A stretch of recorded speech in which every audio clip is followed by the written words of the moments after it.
La plus grande tristesse dans la vie de Philippe Bouvard fut la perte de sa mère, André Gensburger, décédée en 1962, laissant en lui un vide qui ne fut jamais comblé. André n'était pas seulement une mère, mais aussi une amie qui lui a appris la valeur de l'intelligence et de la patience dans la vie. Née en 1905 à Paris, elle grandit dans une famille juive modeste, travaillant comme secrétaire dans une compagnie d'assurance pour aider son mari à élever Philippe et son jeune frère Jean. C'était une femme forte qui s'asseyait à la table de la cuisine le soir, lisant à Philippe d'une voix douce, tandis que lui, un garçon timide, écrivait des nouvelles sur des bouts de papier. C'est André qui a reconnu le talent de Philippe lorsqu'il a commencé à écrire pour le journal de l'école à l'âge de 12 ans. Elle lui a donné une vieille machine à écrire de son bureau en lui disant « Philippe, tu utiliseras tes mots pour changer le monde. Je crois en toi. » Mais, un après-midi de mai 1962, André meurt subitement d'une crise cardiaque dans l'appartement familial à Paris. La nouvelle est tombée dans l'esprit de Philippe alors qu'il préparait une émission radiophonique sur RTL où il venait de débuter sa carrière radiophonique. Il a reçu un appel de son père, Marcel, la voix étranglée par l'émotion, alors qu'il lui annonçait que sa mère était décédée sans lui dire au revoir. Philippe abandonna aussitôt son travail et courut chez lui, mais à son arrivée, il n'eut que le temps de voir sa mère allongée immobile dans le cercueil, son doux visage maintenant froid et sans vie. Il s'agenouilla à côté du corps de sa mère, les larmes coulant de manière incontrôlable, serrant la vieille machine à écrire que sa mère lui avait donnée, le dernier souvenir qu'il avait de la femme la plus importante de sa vie. Il se reprochait de ne pas avoir passé plus de temps avec sa mère dans ces dernières années, d'avoir laissé le travail lui voler les précieux moments qu'ils auraient pu partager. Après les funérailles, Philippe est tombé dans une dépression prolongée, refusant d'apparaître à l'antenne pendant près d'un mois, s'enfermant dans sa chambre, serrant sa machine à écrire dans ses bras et pleurant jusqu'à ce qu'il n'ait plus de larmes. Cette tristesse ne l'a jamais quitté, même s'il a essayé de la cacher avec des remarques spirituelles à la radio. Chaque fois qu'il écrivait un nouveau livre, il se souvenait d'André et son cœur souffrait de cette perte irréparable. La carrière de Philippe Bouvard est une longue histoire de talent naturel, de persévérance acharnée et de larmes silencieuses versées dans l'obscurité. Il a commencé son parcours médiatique à la fin des années 1940, alors qu'il était un adolescent ambitieux à Paris. Avec sa voix grave, son style d'écriture pointu et son sens aigu de l'observation, il a rapidement attiré l'attention dans le secteur du journalisme. En 1950, à l'âge de 21 ans, il travaille comme stagiaire au Figaro, rédigeant de courts articles sur la vie parisienne.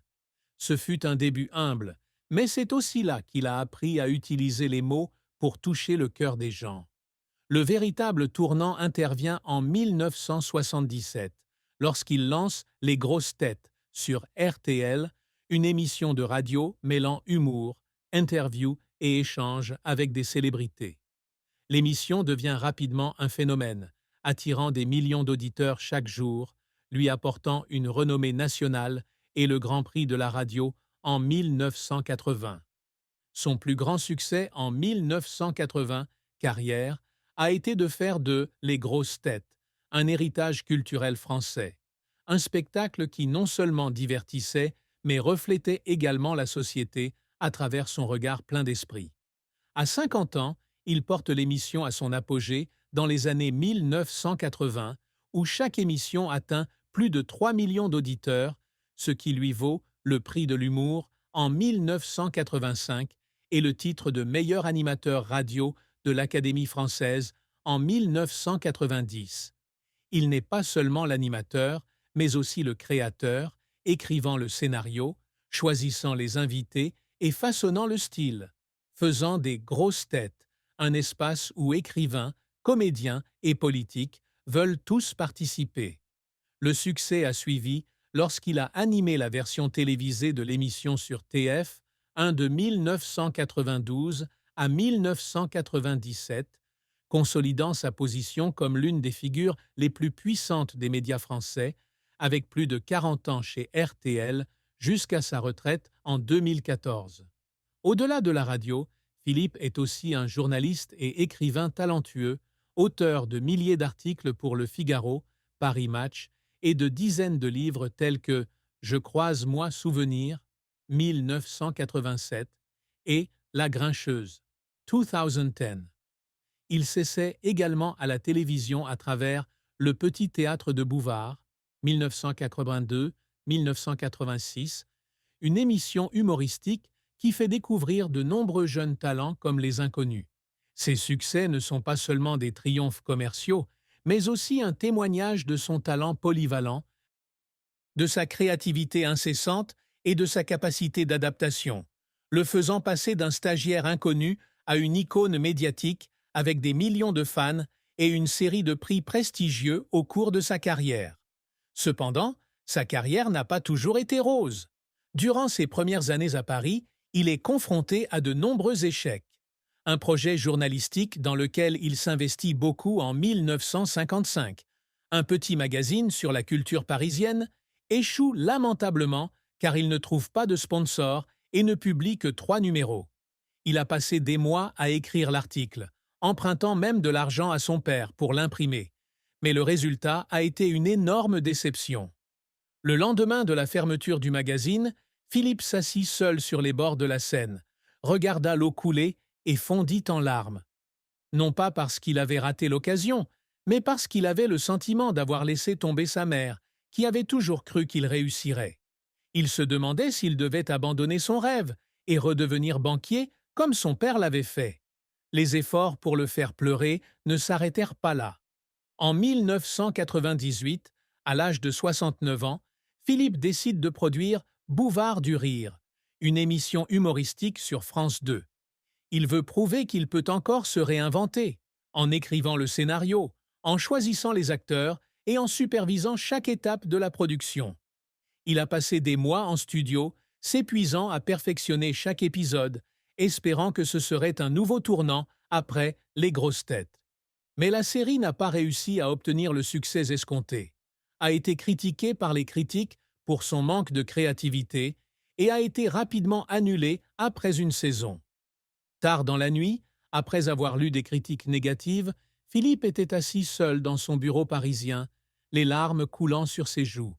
Il n'a pas pleuré à cause de l'échec du programme, mais parce qu'il avait l'impression de ne pas être assez fort pour se surmonter, tout comme il avait été impuissant lorsqu'il avait perdu sa mère. Bien qu'il se soit ensuite remis avec des projets de livres et soit revenu aux grosses têtes en 2014, la douleur de ses échecs reste une part indélébile de sa carrière. Philippe Bouvard a toujours cherché à accomplir de grandes choses dans sa vie, non seulement pour affirmer son talent, mais aussi pour tenir la promesse faite à sa mère qu'il ferait quelque chose de grand. Pour lui, les médias ne sont pas seulement une carrière, mais un moyen pour lui de se connecter avec le public, de raconter des histoires sur la vie, la joie et la tristesse. L'un de ses plus grands objectifs est de faire des grosses têtes, un spectacle intemporel, un héritage culturel dont les générations à venir se souviendront.